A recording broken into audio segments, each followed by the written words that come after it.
जी जब नींद से उठते हैं तो वो नाइट ड्रेस में ही रहते हैं, तो हम एक चौकी लगा लेंगे या सुबह का ये वाला जो पूजा है ये अपने मंदिर में भी आप कर सकते हैं। सुबह का एकदम से सरल पूजा विधि मैंने ऑलरेडी शेयर किया है, आप चाहे तो देख सकते हैं। और देखिए पूजा में कुछ और रखे ना रखे, मोर पंख हमें जरूर रखनी है, गौ माता हमें जरूर रखनी है और बांस की बांसुरी जरूर रखनी है। ये 3 चीज़ों का ध्यान आप लोग जरूर रखिएगा। और लड्डू गोपाल जी अगर नहीं है तो आप राधा कृष्ण जी की फोटो के साथ भी पूजन कर सकते हैं। तो अब सबसे पहले ठाकुर जी को हम नींद से उठाएंगे, उनको दूध का भोग लगा देंगे या माखन मिश्री का भोग लगा देंगे और फिर उनकी स्नान का व्यवस्था करेंगे। स्नान सुबह के टाइम पे आप पंचामृत स्नान करा सकते हैं, कच्चे दूध से स्नान करा सकते हैं, गंधोदर स्नान करा सकते हैं, फूलों के स्नान करा सकते हैं, इत्र की स्नान करा सकते हैं। कहने का मतलब है बहुत सारी चीजें होती है, आपका जैसा भाव और श्रद्धा है उस तरह से कुछ विशेष स्नान ठाकुर जी को आज जरूर करवाया जाता है। इसके बाद हम अच्छे से अंगोपोषण करेंगे, इत्र से मालिश करेंगे ठाकुर जी को बहुत अच्छे से। इत्र से पूरे दिन महकते रहते हैं, बहुत अच्छा लगता है। आखिर बर्थडे है तो बर्थडे के जैसे ही हमें आज का दिन सेलिब्रेट करना चाहिए। पूजा से ज्यादा भाव का पूजा होता है ये, और भगवान से ज्यादा बच्चों का जैसे होता है ना, माँ और बच्चे का जैसा रिलेशन होता है ना, कि बहुत ही धूमधाम से प्रेम से इस पूजा को हम लोग करते हैं। तो इसके बाद ठाकुर जी को नया वस्त्र धारण करवाया जाता है, तो हमने नया वस्त्र धारण करवाया, माला पहना दिया और साथ में जल का छींटा देते हुए गौ माता का पूजन कर लेंगे। अगर आप मंदिर में ही पूजा कर रहे हैं तो सबसे पहले गणेश जी की पूजा वहाँ पे हो जाता है, और अगर आप अलग से चौकी लगा रहे हैं तो फिर आप गणेश जी की अलग से स्थापना भी कर सकते हैं, या पहले मंदिर में गणेश जी की पूजा कर लीजिएगा और फिर जो जन्माष्टमी की पूजा है ये शुरू कीजिएगा। इसके बाद हम धूप और दीप प्रज्वलित कर लेंगे भगवान का नाम लेके।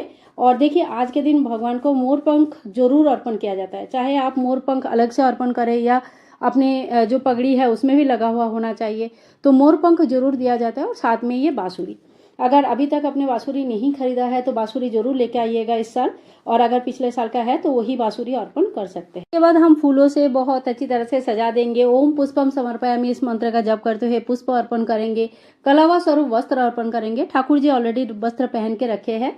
और इसके बाद जो है ना हम भोग प्रसाद अर्पण करेंगे। भोग प्रसाद में आप चाहे तो 56 भोग अर्पण कर सकते हैं, मिठाई मिश्री जो भी आपके पास अवेलेबल है वो अर्पण कर सकते हैं। पंजीरी की भोग विशेष माना जाता है, साथ में मक्खन मिश्री बहुत प्रिय होते हैं। आप ये सारे भोग में से कभी भी कोई भी भोग सुबह शाम दोपहर कभी भी अर्पण कर सकते हैं, जैसे जैसे आपका सुविधा होता है। साथ ही में देखिए तुलसी दल हमें जरूर रखनी है। अब हाथ में एक फूल लेके हम भगवान का व्रत कथा यानी कि जन्माष्टमी की व्रत कथा सुन लेंगे। बहुत ही ज्यादा इंपॉर्टेंट हो रहा है, कभी भी जब हम व्रत रखते हैं ना तो व्रत कथा हमें जरूर सुननी चाहिए। व्रत कथा सुनने के बाद हम आरती कर लेंगे। मन ही मन सबसे पहले गणेश जी के आह्वान कर लेंगे और उसके बाद ठाकुर जी की जो है ना आरती कर लेंगे। आरती नहीं आते हैं तो आप कहीं से पढ़ के या कहीं से सुनकर भी आरती कर सकते हैं। घर के बच्चों को आरती दीजिए, पूरे घर में घुमाइए और हाथ में थोड़ी सी जल लेके 3 बार वार देंगे और इस तरह से हमारा आरती संपूर्ण हो जाता है।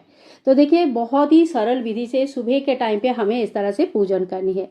सुबह पूजन होने के बाद हम हाथ जोड़ करके ठाकुर जी से अपनी पूजा में रही कमियों के लिए समय याचना करेंगे। और मॉर्निंग का पूजा होने के बाद आप भोग प्रसाद बना सकते हैं, डेकोरेशन कर सकते हैं, झांकी सजा सकते हैं, यानी कि जो भी आपका इस टाइम पे पेंडिंग वर्क है वो सारे काम आप कर सकते हैं।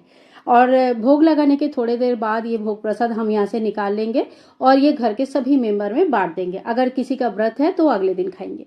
फिर शाम को हमें फिर से आरती करनी है, धूप और दीप दिखानी है भगवान जी को। और इस समय थोड़ी छोटे मोटे कुछ भी भोग आप लगा दीजिए, भले ही 1 लड्डू का भोग है लेकिन भोग थोड़ा सा लगा दीजिएगा। भोग लगाने के थोड़ी देर बाद जैसे 10-12 मिनट हो जाता है तो हम भोग को वहां से हटा लेंगे। और अब जो है लगभग शाम के 7 साढ़े 7 बजे तक हम ठाकुर जी के जन्म की तैयारी करेंगे। अगर आप लोग जन्म नहीं करवाते हो तो इस पार्ट को स्किप कर सकते हो, और अगर आप जन्म करवा सकते हैं करवाते हैं तो देखिए किस तरह से जन्म करवाते हैं। तो एक बांस की दलिया लिया है, इसमें आप फूलों से भर दीजिएगा और फिर ठाकुर जी के जो भी वस्त्र अलंकार पगड़ी वगैरह पहनाए हैं वो सारे खोल के रखिए। फूलों के बीच में ठाकुर जी को बहुत ही प्रेम पूर्वक हमें सुलाना है। इसके ऊपर थोड़ी सी तुलसी दल हमें डालनी है और ऊपर से जो भी फूल आपके पास है सुगंधी फूल थोड़ा सा ध्यान से देख लीजिएगा, फूल में कीड़े मकोड़े नहीं होना चाहिए, छोटे बच्चे हैं तो इस तरह से फूलों से हम ढक देंगे। ढकने के बाद देखो 2 खीरा हमें लेना है। अगर डंठल वाला खीरा मिल जाए तो बहुत ही बढ़िया होता है, लेकिन अगर नहीं भी मिले कोई बात नहीं, आप नॉर्मल खीरा ले सकते हैं। 1 घंटी हम सामने रख देंगे और 1 रुपया का एक कॉइन रख देंगे और इसके बाद ये जो टोकरी है इसे अच्छी तरह से ढक देंगे।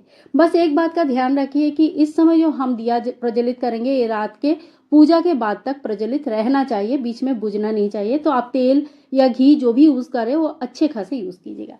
रात की 12 बजे खूब अच्छे से हाथी घोड़ा पाल की, जय कन्हैया लाल की, बहुत ही अच्छी तरह से हम ठाकुर जी को जन्म करवाएंगे। तो घंटी बजाएंगे, शंख ध्वनि बजाएंगे। इस समय आपको बाहर से भी बहुत आवाज़ें आ जाएगी।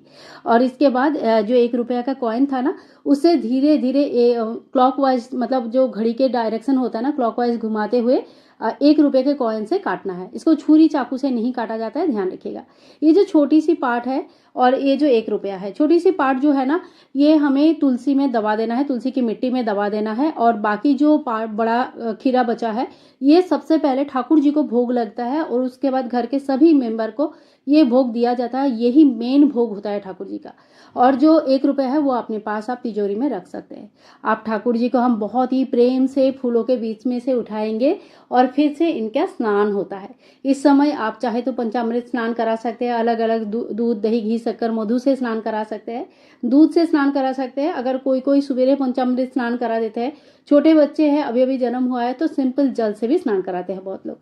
तो जैसे आपका भाव है, आप उस तरह से ठाकुर जी के नहला धुला के तैयार कर लीजिएगा। और इस समय हल्का फुल्का पोशाक पहनाया जाता है। कोशिश कीजिएगा, अगर पीला कलर का वस्त्र है तो पीला कलर का वस्त्र पहनाइए, हल्का फुल्का वस्त्र पहनाते हैं। बहुत लोग इस समय बहुत ज़्यादा गहने या तो फिर पगड़ी मुकुट का व्यवस्था नहीं करते हैं, क्योंकि जन्म लेते हैं बच्चा तो बहुत छोटा रहता है, नरम सा रहता है एकदम। और इसके बाद ठाकुर जी के श्रृंगार के बाद ये सारे भोग हमें उन्हें अर्पण करना है। ये 7 भोगों के बारे में मैंने आप लोगों से ऑलरेडी वीडियो में शेयर किया हुआ है। इसमें से माखन, मिश्री, दही, जो पंजीरी होते हैं, पंजीरी की भोग बहुत इंपॉर्टेंट होता है। और सबसे पहले बच्चा जब जन्म लेता है उन्हें हनी यानी कि शहद का भोग चढ़ाया जाता है। तो सबसे इसीलिए ये 7 भोग हमें जरूर रखना है। इसके अलावा आप देखो, राधा कृष्ण जी का पूजन कर रहे हैं या मंदिर में है तो आप 56 भोग भी लगा सकते हैं।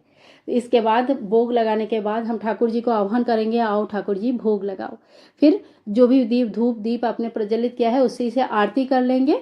और इस तरह से रात का जो पूजा है, रात की 12 बजे जो निश्चितकालीन पूजा होता है, वो हमारा संपूर्ण हो जाता है। इसके बाद देखो, ठाकुर जी को झूला झुलाया जाता है। बहुत घरों में ठाकुर जी की जन्म के बाद ही झूला झुलाया जाता है और बहुत घर में अगले दिन सुबह नंद उत्सव के दिन झूला झुलाया जाता है। तो आपके यहाँ पे जो भी नियम है उस हिसाब से आप ठाकुर जी की झूला झुला सकते हैं। तो देखो, रात को तो मैं तो थोड़ा सा झूला झुलाती हूँ, अगले दिन नंदोत्सव पालन करते हैं, लेकिन रात को भी मैं झूला झुलाती हूँ।